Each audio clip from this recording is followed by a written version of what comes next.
The next presentation will be made by Adrov, Managing Director of the company Racurs. Just as he promised, he will speak about the dense digital terrain model. After Yuri Reisman, it's very little that we have to tell you about.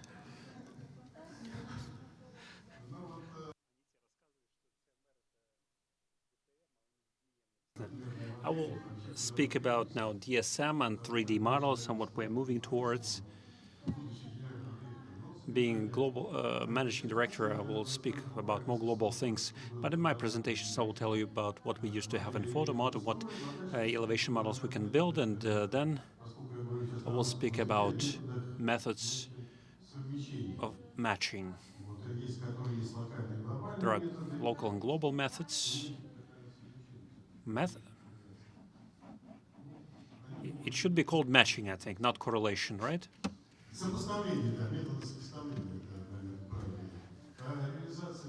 And then I will tell you how we implement it in PHOTOMOD and how we build 3D DTM models. So it is an important subject to be discussed at our roundtable. What different models existed in PHOTOMOD? First, let's speak about definition, because definitions mean a lot now, and everybody is used that we use all sorts of terms in English. It's digital elevation model, digital terrain model, or digital surface model. DM would be a more general term describing any model. That would be typical relief model for houses, no trees.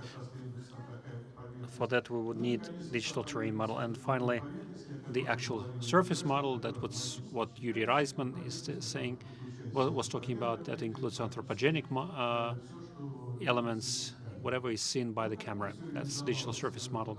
How it was implemented in PHOTOMOD? We have in PHOTOMOD 6, we can quickly calculate the simplest models by acquiring 3D points and TINs, and it can be done automatically or semi-automatically, but it's not really accurate. It is mostly used for ortho rectification. You know that for ortho models, you don't need very dense models.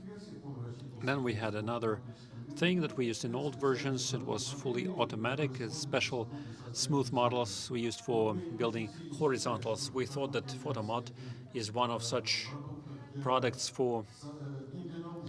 not for scientific research, although it's good when we're talking about some scientific research done on PHOTOMOD, but we think that PHOTOMOD must be used mostly by industrial companies. That is why we optimize it to acquire the final products that will be acquired or will be consumed on the market. So we build tools. So this is a tool to be used by cartography companies, and I can tell you that in Russia, all the companies, I think I will not make a mistake by saying that all the major mapping companies use PHOTOMOD. These are the Russian cartography and Ministry of Defense companies who process thousands, hundreds of thousands of images, millions of images, and acquire huge amounts of data. And now, more recently, just like everywhere in the world, we became infatuated with building dense terrain models, and now we have different approaches to that. We developed our own approach. I will tell you how different it is from others. Each method is either better or worse than the competitors, and we're developing a method which was mentioned here in a number of presentations, the so-called semi-global matching. And as a result, we acquired digital elevation surface models or 3D models. This will be more interesting, I think, for users. What kind of functions in the menu can be used to get different products. I will save time, not tell you more about this because it is less interesting for us. Now, let us approach the dense models and see what approach we use here and what we do in the 3D modeling. This is more actively developing part now. That's the kind of digital terrain models that we acquire. Standard thing that can be acquired in different automatic modes. Now I will speak about algorithms, but I will not bore you too much by this.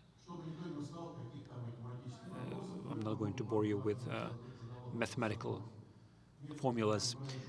There was a question about the methods that we used 3 years ago. Now we can talk about the final results. These methods used to be popular in photogrammetry, the so-called local methods of cross-correlation, when we were looking for matching points on neighboring images, and a huge number of such algorithms are implemented in different software suites, including PHOTOMOD, which had a lot of algorithms of correlation. They're effective in terms of memory. They're quite quick.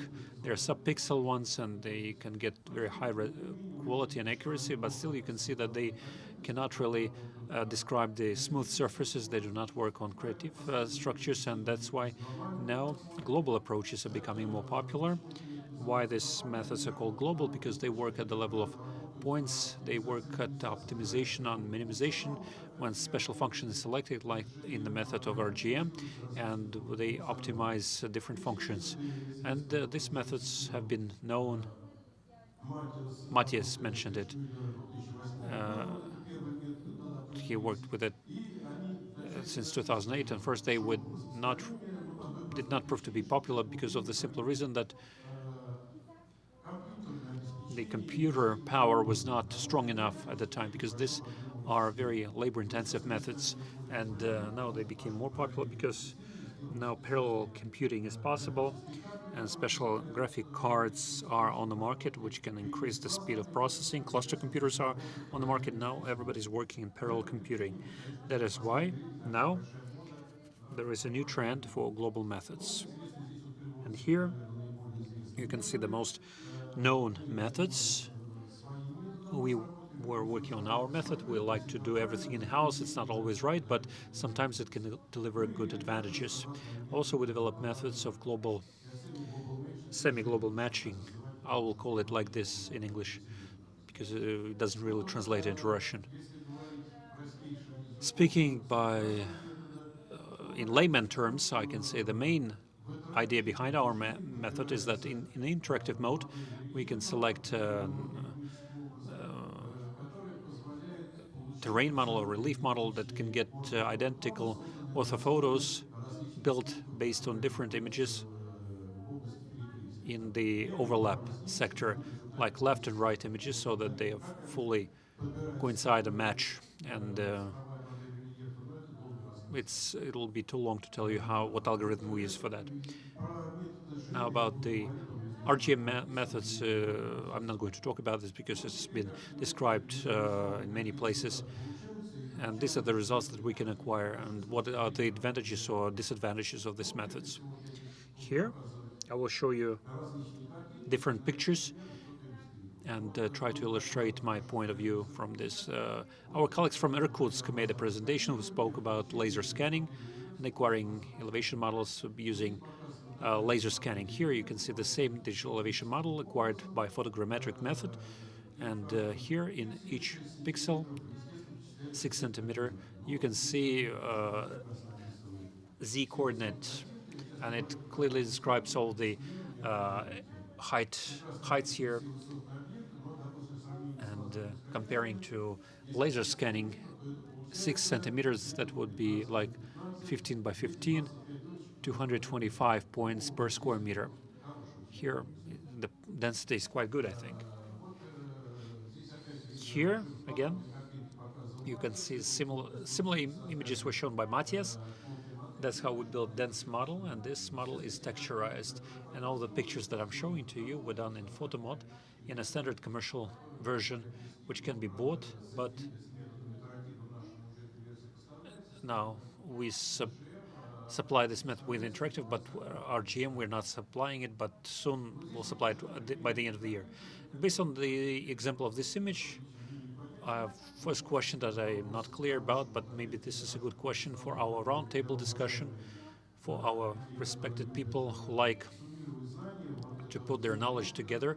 This is a Gottfried subject, I think. When we spoke about photogrammetry, we first spoke about digital elevation models. Then we have digital terrain models and dense terrain model. Now we quickly moved from digital terrain model to 3D model.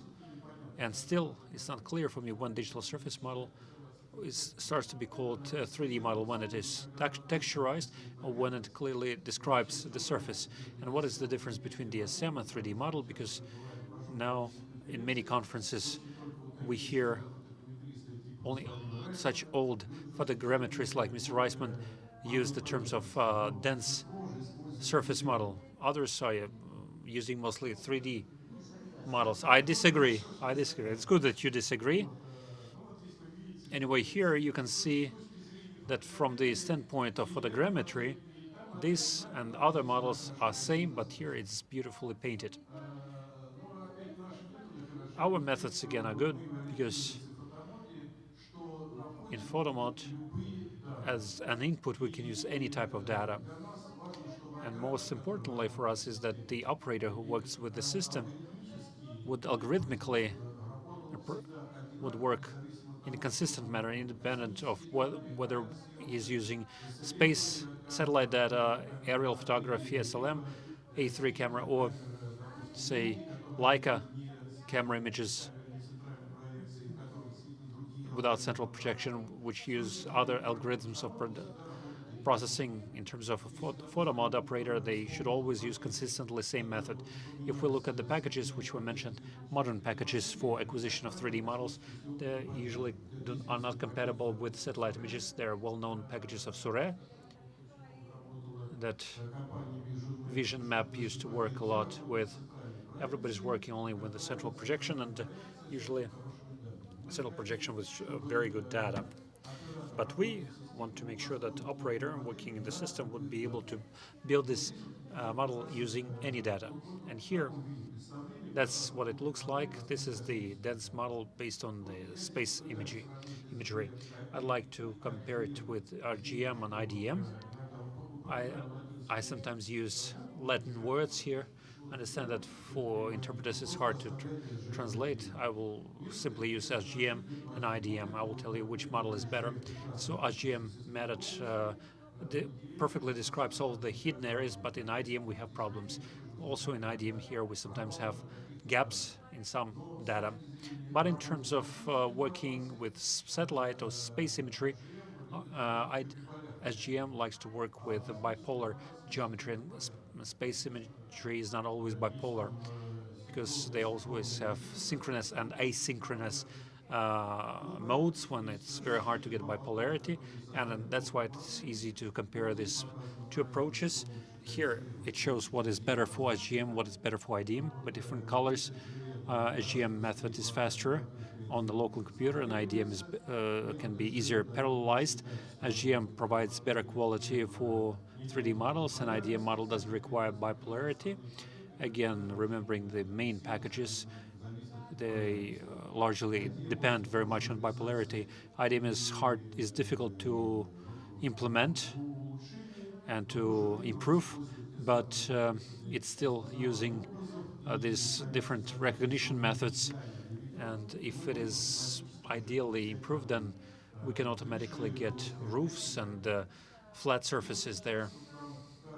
Now it looks like there will be a subsequent development of this, and more likely than not that there will be a unique method of getting elevation models that will be based on the best things from our two approaches. Here you can see some of the numbers for the calculation per core, because many people have multi-core systems, and the main thing that we're working on now, we're working on the improvement of quality and the improvement of the speed.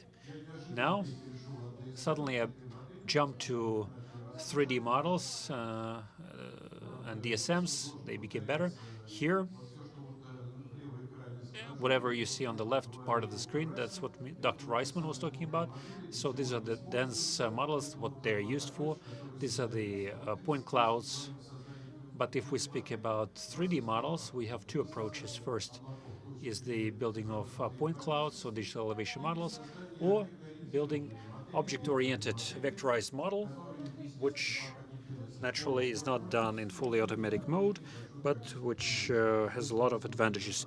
Like today we heard report from our Irkutsk colleagues, and the main conclusion of that report was that they didn't create a silly elevation model, that they built an object-oriented 3D model of the city, which can be used, which can be exported to AutoCAD. Maybe AutoCAD is not the best system because it's more like a system for designers, but there are specialized systems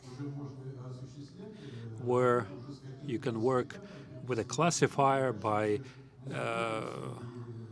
attaching attributes to it, and we are thinking about it. Many producers also thinking about developing object-oriented 3D GIS for geographic information systems. And the main advantages are quite self-evident here, like the main practical applications here, the same ones which were mentioned by Dr. Reisman. And the main difference of object-oriented model is that there we have such word as database, or the word as like additional attributes, which are very hard to use in point cloud model. You see the difference between these models. You cannot really see the difference because there's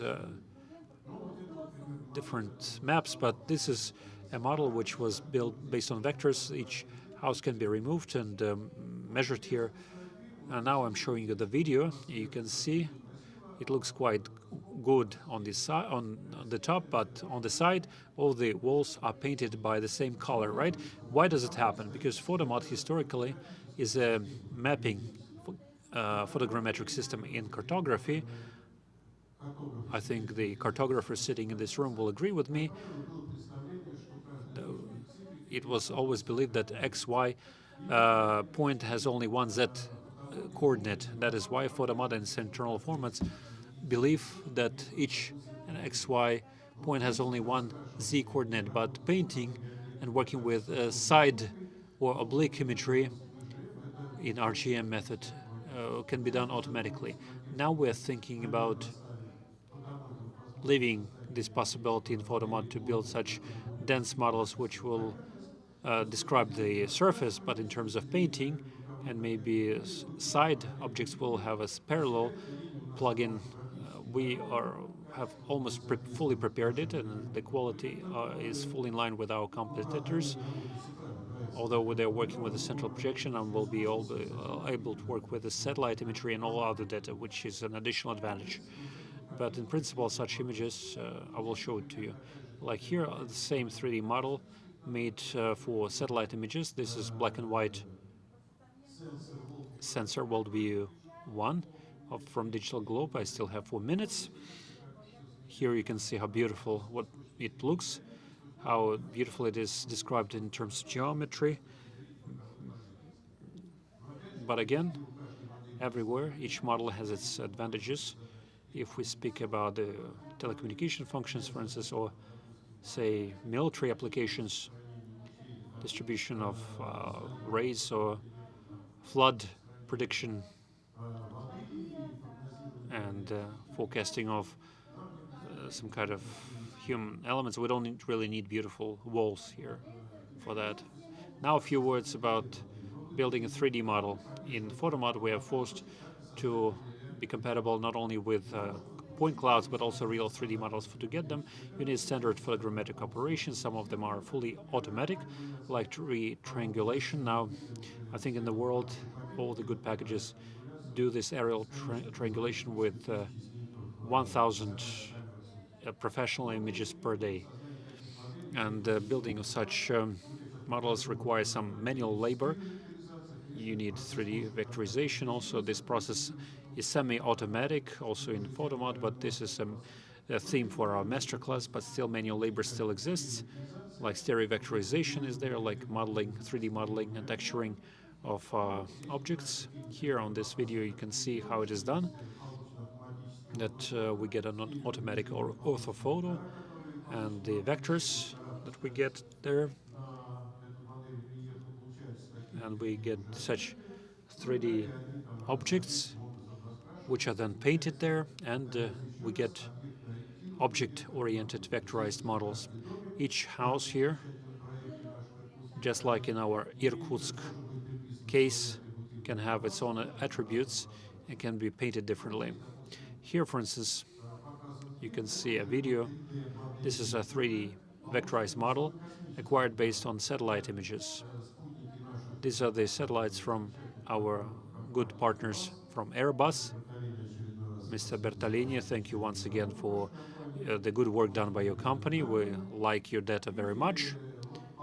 And the acquired vectorized model of the town of Yekaterinburg, which shows metric data and some attributes that we acquire, and we get 3D GIS. All this information as a result can be exported to a special project.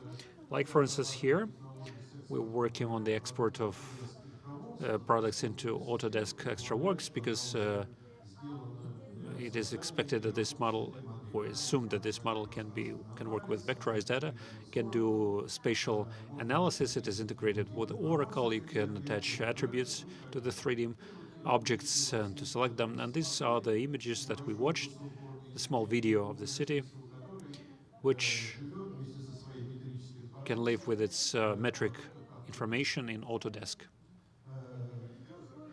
I'm coming to an end. I have 30 seconds. Coming to an end of my presentation. So what are the good and bad things in all of these approaches? It is obvious that both of these approaches have their advantages. The approach on the point cloud generation, they are fully automatic, and these models are quite beautiful. They are ready, perhaps, to be used by geoinformation systems. Yes, they're very beautiful, but maybe not really prepared for geoinformation systems, while the vectorized models provide much better description and are fully prepared to build 3D GIS. What are the disadvantages in both methods? In stereovectorization, and 3D model still requires a lot of manual labor, and there is no fully automatic texturizing, although in combination you can get it also for the vectorized models. To have a texturized model, you saw already, like what Dr. Reisman showed to you. I keep quoting him. Very beautiful models based on the point clouds. And what we're working on now, or rather not working, but rather testing the final product already, that would be the oblique imagery, but it is not directly integrated into the cartography systems. It's more likely that it will be a sidetrack for us, because then we will have to leave the storing formats, and we didn't speak about true ortho photo. I fully agree with the previous presentations, and when getting dense models, true orthophoto is acquired automatically. And then we'll work on automatization texturizing in both approaches, and always on increasing the speed for everything. And on this video you can see, for instance, the city of Yekaterinburg. No, it's not Yekaterinburg. Some other town, I forgot what town it is. Novokuznetsk, yes, Novokuznetsk. So these are the satellite images that we use to build a dense model of digital globe. I don't remember. No, a GeoEye. It was GeoEye data. No, it's Pleiades. It's a mistake. It also shows a vectorized model here, and if you compare them, they are not really different, aside from their internal structural difference. Thank you for your attention. Thank you, Mr. Adrov. Will there be questions? Practical question, I expect. You suggest or you offer super dense model, but what about the viewer? Where can we view these super dense models? Now we have a lot of viewers, even open source, free of charge viewers that we're going to be compatible and are already compatible with. So it's not a problem really. Of course, there are always some restrictions in speed, but that's we can always find a solution. We use our own viewers for that, but they're not optimal. I think we will offer our users some viewers which are compatible with high volumes of information. What viewer would you say is compatible with you? No, I'm not ready to tell you. Polish Limon works very well with that. Then Quick Viewer is quite good, absolutely free of charge. TerraSolid also has a good viewer. There are free of charge viewers, yes. But again, the simplest viewers can be acquired from us, but we don't want to develop this line of products because it's less of a photogrammetry product. There are specialized companies who do this. We cannot cover everything, as Mr. Kozma Prutkov once said. More questions? Well, there are open source viewers which are compatible with everything, like AQ3D, for instance. It can, in just seconds, calculate whole cities. Here we're talking about compatibility of formats, but again, less Surrey is working on less level, and they use standard viewers for that. That's it? Okay. Thank you, Mr. Adrov. It was very interesting.